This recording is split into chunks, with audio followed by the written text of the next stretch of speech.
Hello বন্ধুরা, আজ হচ্ছে আমাদের নবান্ন উৎসবের দ্বিতীয় দিন। আজ সবার বাড়িতে অনেক মাংস, তাই পিতো সকাল সকালই মাংস রান্না শুরু করে দিয়েছে। তো তাড়াতাড়ি রান্নাবান্না করে আমরা চলে গেলাম একটুখানি ঘুরতে।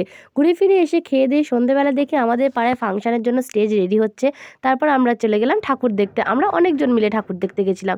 তারপর আমরা যে প্যান্ডেলটাতে যাই, সেই প্যান্ডেলটাতে তো গিয়ে দেখি লম্বা লাইন পড়েছে। প্যান্ডেলটার থিম ছিল পাগলা গারদ। আমার এই প্যান্ডেলটা খুব ভালো লেগেছে।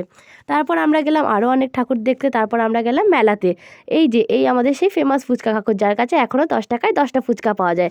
তারপর আমরা গেলাম রেস্টুরেন্টে কিছু খাওয়া দাওয়া করে চলে গেলাম আমরা আরও অনেক ঠাকুর দেখতে।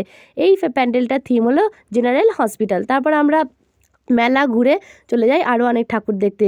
সবাই মিলে অনেক মজা করে, অনেক হই হুল্লোড় করে, আরও অনেক অনেক প্যান্ডেল দেখে, ঠাকুর দেখে চলে আসি বাড়িতে খাওয়া দাওয়া করে চলে গেলাম ফাংশন দেখে অনেক নাচ গান করে রাত 3:30টার সময় বাড়ি এলাম। তো দেখা হচ্ছে তোমাদের সাথে আরও একটা